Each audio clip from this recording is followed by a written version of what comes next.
로마서 8장 30절 말씀에 보면 하나님은 우리를 예정하시고, 그러니까 미리 아시고 또 우리를 부르십니다.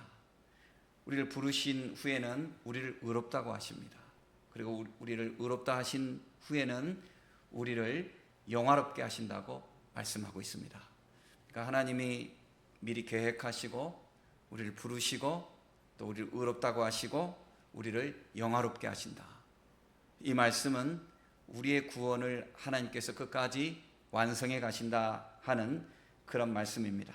우리는 연약할지라도 주님이 우리가 믿음으로 순종하고 나가는 한 주님은 우리를 온전하게 빚으시고 구원을 완성해 주신다는 그런 약속의 말씀입니다. 빌립보 교회의 성도들, 그들은 아직 연약한 중에 있습니다. 예수 믿은 지 얼마 되지 않았습니다. 제일 오래된 사람들이 한 10년 됐고요. 그렇지 않았습니다. 지금 굉장히 연약한 중에 있는 교회입니다. 그렇지만 그들을 향하여서 하나님은 주의 종 바울을 통해서 이렇게 편지하게 하시면서 6절 말씀을 보면요, 6절은 우리 다 같이 한번 읽겠습니다. 시작. 너희 안에서 착한 일을 시작하신 이가 그리스도 예수의 날까지 이루실 줄을 우리는 확신하노라. 그러니까 우리 안에서 착하신 일, 그러니까 주님의 구원 사역이에요. 주님의 구원 사역을 시작하신 이가 누구예요? 하나님이에요. 하나님이 우리를 예정하시고 우리를 부르시고 우리를 의롭다고 하시고 우리를 영화롭게 하신다고 그랬어요. 그러니까 하나님이 하시는 그 일은 하나님이 예수의 날까지 끝까지 우리가 주님을 만나게 될 때까지 다 완성해 주신다는 그런 약속이요 축복의 말씀인 것입니다. 그러면서 10절, 11절, 10절, 11절도 우리가 한번 다시 읽겠습니다. 시작. 너희로 지극히 선한 것을 분별하며 또 진실하여 허물 없이 그리스도의 날까지 이루고 예수 그리스도로 말미암아 의의 열매가 가득하여 하나님의 영광과 찬송이 되기를 원하노라. 아멘. 하나님의 영광과 찬송이 되기를 원하노라. 그러니까 우리가 신앙생활하는 것이 결국 실패할 수 없도록 주님이 우리를 끝까지 붙드시고 인도해 주신다는 것입니다. 언약의 하나님입니다. 언약의 하나님. 언약은 둘 사이에 생명을 담보로 약속을 맺은 것이 언약인데, 한쪽인 인간인 우리가 약해서 이걸 놓쳤을 때 하나님은 예수 그리스도로 오셔서 자신의 몸을 핏값으로 제공하시면서 그 언약을 성취해 주신 분이십니다. 그래서 우리가 예수 그리스도를 믿고 의지하고 순종하며 살아갈 때에 우리의 구원과 우리를 향하신 하나님의 뜻이 완성이 되고 성취가 된다는 약속을 오늘 하고 있습니다. 빌립보 교회는 어떤 교회냐면요, 바울 사도가 2차 전도 여행 중에 세운 교회입니다. 사실 바울 사도는 어디에 가서 교회를 세우려고 그렇게 한 것이 아닙니다. 교회를 세우려고 작정하고 한 것이 아니고 바울은 어디 가든지 복음을 전할 그 목적으로 갔고, 복음을 전해서 영접하는 자들이 모여드니 그들이 자연스럽게 교회를 형성해 가게 된 것입니다. 그러니까 오늘 우리도 사실 배워야 하는 것입니다. 성도에게 제일 큰 사명이 뭐냐면 복음을 전하는 것입니다. 예수 그리스도 이름을 전파하여서 영혼을 구원하는 것입니다. 그래서 우리는 전도하는 방법이 두 가지가 있습니다. 직접 전도가 있고 간접 전도도 있어요. 직접 전도는 뭐냐면 내 가족, 내 친지, 내 이웃을 내가 복음 전해서 그들을 교회로 인도하는 것입니다. 최소한 우리 자녀들, 최소한 우리 가족들, 최소한 우리 옆에 있는 사람들을 주님께로 인도하는, 우리 평생에 몇 명을 전도할까요? 여러분, 이 직접 전도의 열매가 있어야 하는 것입니다. 도전을 받으시기를 바랍니다. 전도해야 하는 것입니다. 그 다음에 간접 전도는 뭐냐면 내가 교회를 잘 섬기면 교회를 통해서, 교회가 잘 세워지면 교회를 통해서 이 전도에 이바지할 수가 있는 것입니다. 그러므로 우리가 직접 전도 혹은 간접 전도이든지 어찌하든지 우리의 평생이 주님의 복음 사역에 임하자는 그러한 믿음의 사역이, 전도의 사역이 될 수 있기를 바라는 것입니다. 바울이 복음을 전할 때 어떤 일이 일어납니까?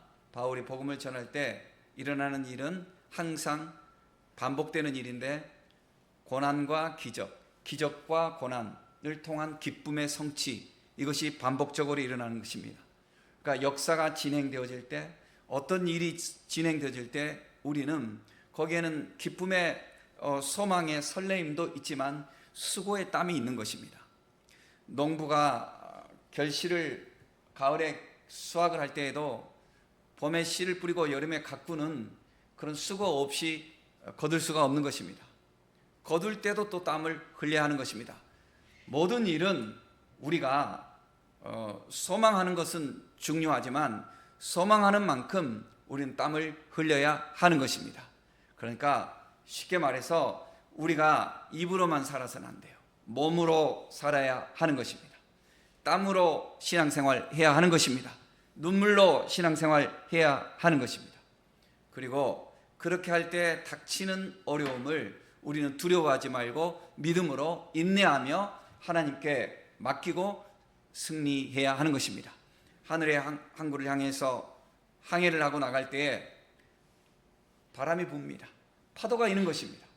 파도를 두려워하면 깊은 바다에 갈 수가 없습니다.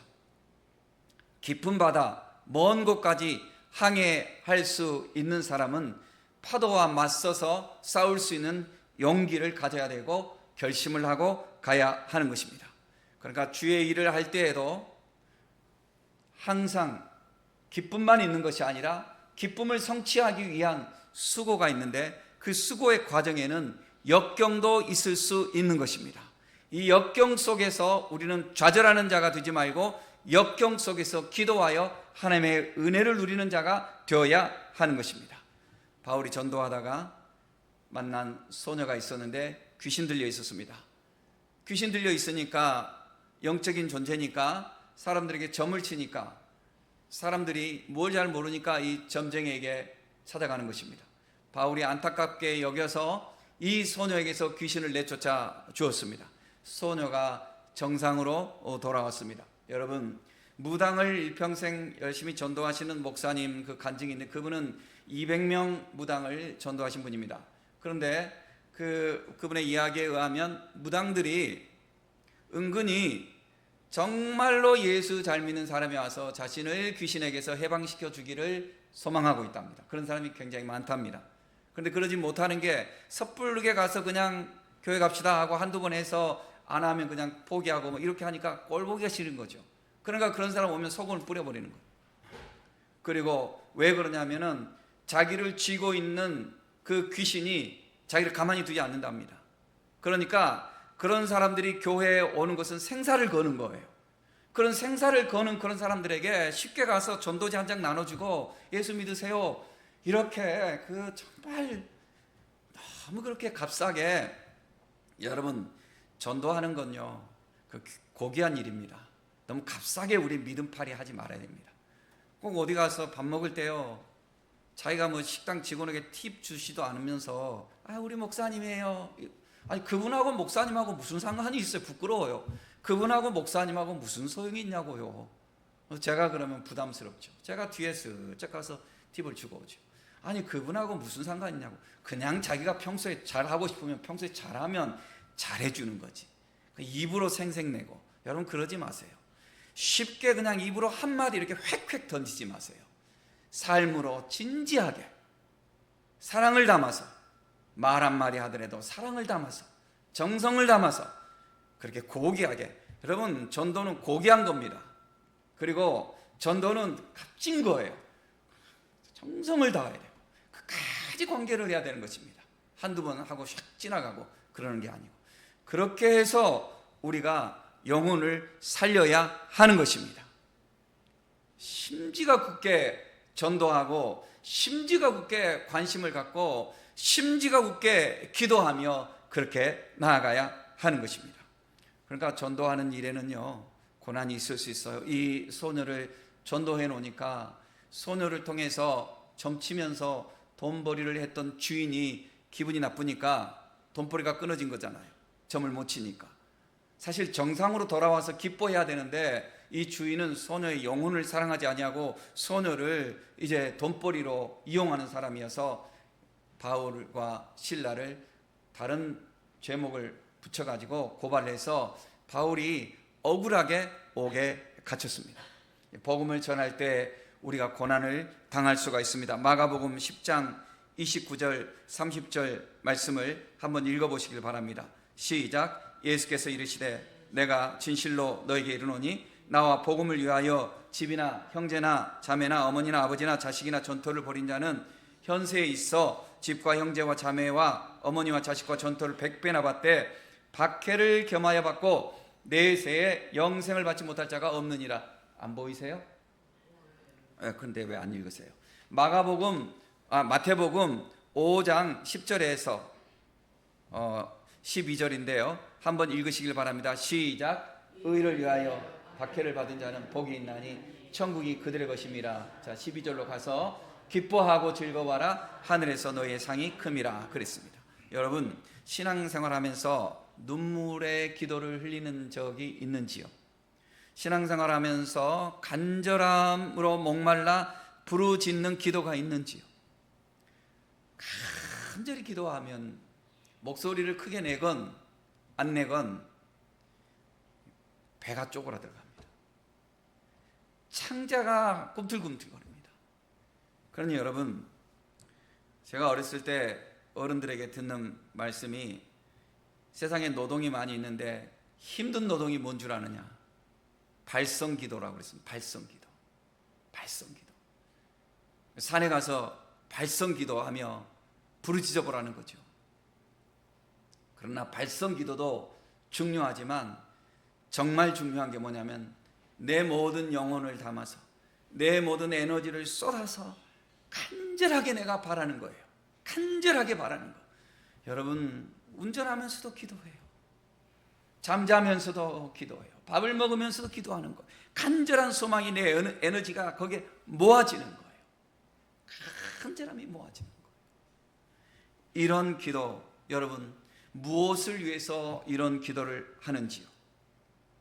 교회가 부흥하던 시절에는 주님을 위하여 고난을 겪는 일로, 핍박과 환난을 겪는 일로 눈물의 기도를 성도들이 합니다. 그 눈물의 기도에는 고난을 이겨내는 것뿐만 아니라 주님의 영광이 가려지지 않는 것을 위해서 기도합니다. 주님의 이름으로 영혼을 살리는 그 일을 위해서 간절히 기도합니다. 교회가 부흥하는 시절에 성도들의 기도의 특징은 이런 기도입니다. 어떻게 하든지 주님의 교회가 세워지기를, 어떻게 하든지 주님의 이름이 높아지기를, 어떻게 하든지 그 영혼이 구원받기를, 이러한 기도로 간절함이 모아졌습니다. 그런데 교회가 부흥하지 않는 시절, 그리고 이론이 많아지고 말이 많아지는 시절에 성도들의 기도는 어떻게 달라지는 줄 압니까? 자신의 문제, 오직 자신의 문제. 사실 성경에서는 그런 것은 기도할 필요도 없다고 그랬어요. 왜냐하면 주님이 알아서 주신다고 그랬어요. 주님이 알아서 주신. 그런데 주님이 알아서 주시는 것 가지고 우리는 기도해요. 주님은 우리에게 무엇을 위해서 기도하라고 그러냐면 그것은 내가 알아서 줄 것이니 너희는 하나님의 나라와 하나님의 의를 위해서 기도하라고 그랬습니다. 그러니까 하나님의 나라와 하나님의 의를 위한 간절한 몸부림, 이것이 있는 그런 성도들, 그런 교회가 성령의 역사가 임하는 거예요. 우리가 흔히 말하는 성령의 불이 그런 데 임하는 거예요. 그렇지 않으면 허구한 날 상처받은 거, 인간관계, 자기가 실수한 거, 자기 내면 어떤 문제, 그거 가지고 기도하는 거. 그러니까 기도의 질이 틀어진 거죠. 그러니까 영적 상태가 완전 다른 거예요. 나라도 그래요. 국가도 그래요. 그 나라가 힘있게 뻗어나갈 수 있는 때는 언제냐면 외부와 싸우는 거예요. 외부와. 국민들이 하나가 돼가지고 어떻게 하면 수출을 잘할까? 어떻게 하면 우리나라 기업이 발전할까? 어떻게 하면 우리가 안보가 튼튼해서 적들이 우리를 함부로 넘보지 못하고 우리의 주권과 우리의 국위가 선양될 것인가? 여기에 마음을 다 모으는 거예요. 이럴 때 우리나라는 발전했어요. 크게 성장했어요. 저 아프리카의 빈곤한 나라보다도 더 우리 GDP가 낮았던 그런 시절을 우리는 극복하고 세계 10위권 안에 들어서게 되었어요. 그런데 나라가 발전하지 못하고 침체되는 길로 가는 것은 어떤 거예요? 내부의 문제로 싸우는 거예요. 어떻게 하면 수출을 잘할까? 어떻게 하면 기업이 잘 돼서 마음껏 사업하는 사람들이 일을 잘할 수 있도록 해서 열심히 일하고 국민들의 일거리가 생기게 할까가 아니라 어떻게 하면 정적들을 없앨까? 어떻게 하면 이 원수를 갚을까? 이런 문제로 나라가 이렇게 가면은 나라의 발전이 없어지는 것입니다. 여러분, 우리 신앙생활하고 똑같은 거예요. 신앙생활도 어떻게 하면 우리가 하나가 되어서, 어떻게 하면 주님의 영광을 위해서, 어떻게 하면 우리가 이 교회가 잘 세워져 가고, 어떻게 하면 영혼들을 우리가 살리고, 여기에 우리 에너지를 모아야 하는 거예요. 바울이 전도하다가 고난에 처했지만 옥중에서 기도하는 중에 옥문이 열립니다.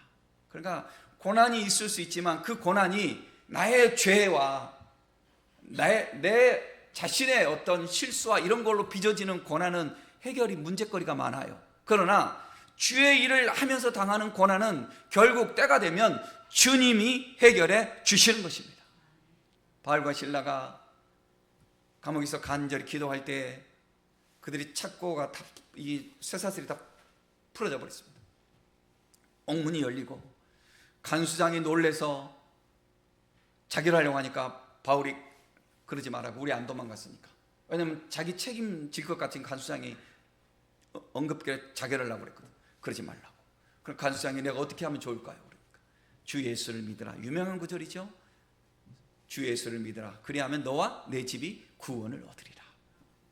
유명한 구절이죠. 그 말씀을 선포하면서 빌립보 교회가 크게 성장하는 것입니다. 그러니까 고난, 무슨 고난? 주님의 복음을 전하는 일을 통해서 주어지는 고난, 그 다음에 그 고난 속에서 기도와 그리고 그 고난을 이겨내는 기쁨, 이거를 통해서 이게 이렇게 가는 거예요.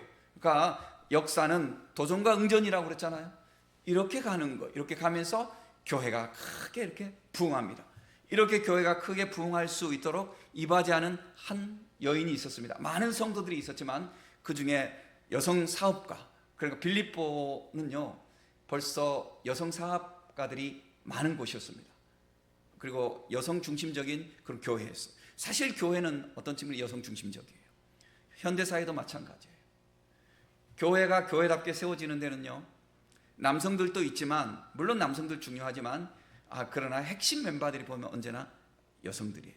그러니까 여성은 참 하나님이 주신 그런 놀라운 그런 축복인 것 같아요. 우리도 교회도 여성들이 더 많은 건 이게 너무나 감사한 일이에요. 여러분, 이 루디아가 여성 사업가인데 그 당시에 옷감을 물들여서 파는 일을 했어요. 그러니까 우리나라도 예전에 우리나라 그 국민들 중에서 미국으로 가서 돈을 많이 버신 분들 중에서 청바지에 물감 들여가지고 팔아서 돈 버는 사람 참 많아요. 저희 친척 중에도 한 분 그런 분 계시는데, 청바지 물감, 미국에 가가지고 이렇게 청바지 물들이는 거 이런 거 해서. 그런데 벌써 1세기에 벌써 루디아가 그런 일을 한 거예요. 옷감을 물들여서 큰 사업을 했죠.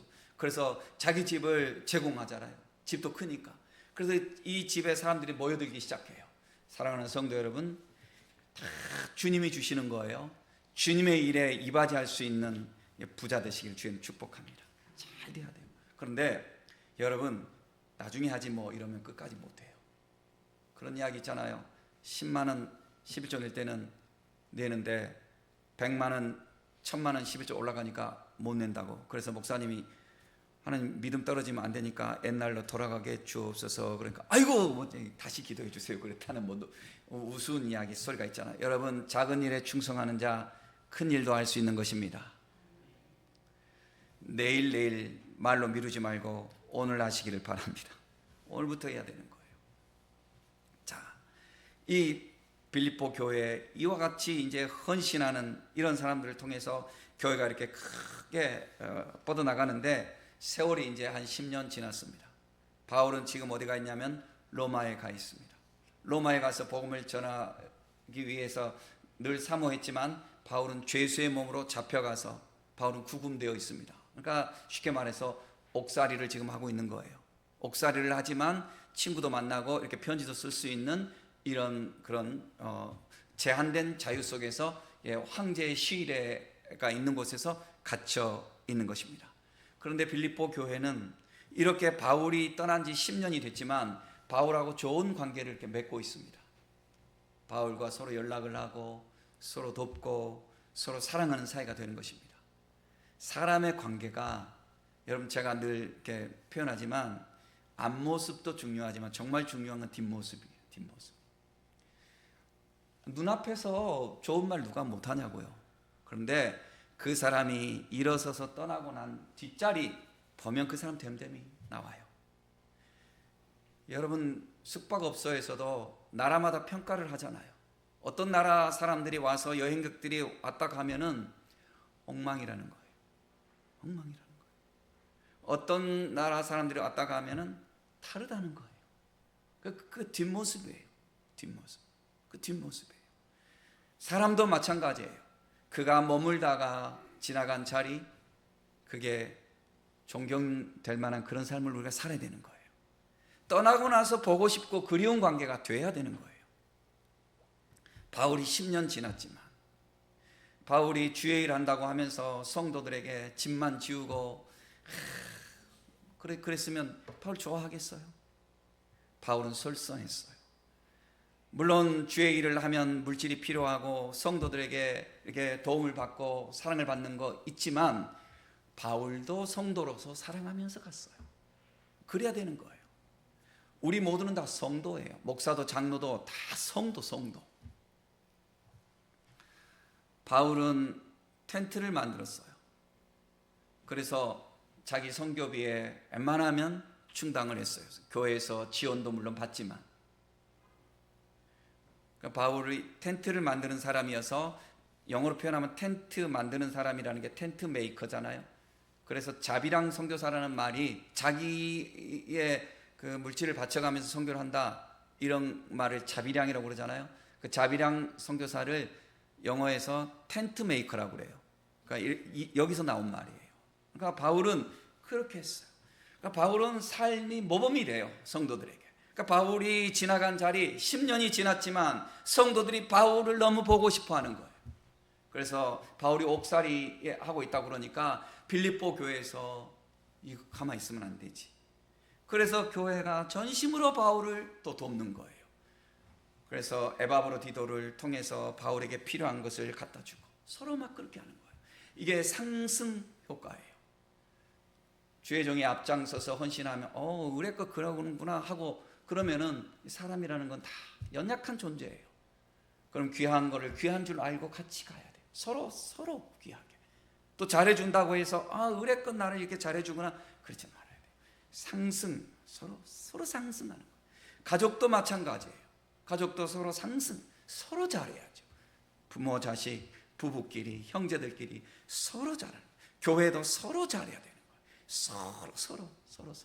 직장에서도 서로 잘해요. 이런 상승 효과가 나올 때 이 크게 공동체가 발전하게 되는 것입니다. 자, 그런데 바울이 빌립보에 지금 편지를 쓴 목적이 뭐냐면요, 오늘 세 가지를 제가 말씀드리는데 두 가지는 그냥 지나가면서 하고 세 번째가 핵심이에요. 첫 번째는 뭐냐면 감사하다는 말을 전하기 위해서 했어요. 이 편지를 써요. 나 옥살이 하고 이러는데 나를 위해서 기도해주고 도와줘서 정말 고맙습니다, 이러면서 이제 예의를 갖추는 것. 두 번째는 빌립보 교회가 여성 중심적인 교회라고 그랬잖아요. 그런데 벌써 이 교회도 보니까 유오디아하고 순두계 여성 이 두 분이 서로 세력 다툼을 하는 거예요. 남자도 중요하고 여자도 중요하지만 여자들이 헌신이 있어서 교회가 잘 세우는 건 감사하지만 가끔은 이제 여자들이 이제 연약함 중에 이제 말 실수를 하는 경우가 있어요. 또 이렇게 시기와 질투심이 있을 수도 있고요. 그 유오디아하고 이제 순두계가 이렇게 세력 다툼을 해요. 그러니까 바울 사도가 여러분 그러지 마세요. 주 안에서 항상 기뻐하세요. 서로 관용하세요. 여러분들의 관용을 모든 사람이 알게 하세요. 그러면서 바울 사도가 이렇게 교회를 화목하게 하는 거예요. 자, 핵심적인 세 번째가 뭐냐면 무엇보다도 고난 중에 흔들리지 말라는 거예요. 절대로 고난 중에 흔들리지 말라는 거예요. 빌립보 교회가 지금 고난 중에 있어요, 사실은. 왜냐하면 그 1세기에는 모든 교회들이 사실 어려운 여건 속에 있었어요. 예를 들면 우리나라가 일제강점기에 있을 때 교회들이 어렵잖아요. 그죠? 그런 것처럼 로마의 지금 압제하에 있고 또 유대인들의 또 질투와 시샘 이런 속에 있고 그리고 여러 가지 지식이나 이런 모든 것들이 아직 부족한 시절에 있기 때문에 교회가 역경 속에 있는 거예요. 이 역경 속에 있을 때 바울은 이들에게 오늘 우리가 읽은 말씀 중에서 핵심 구절 6절과 그리고 11절인데 6절에서 바울이 그러는 거예요. 여러분들은 여러분 속에서 착한 일을 시작하신 분이 하나님이시니 그분이 하나님이셔요.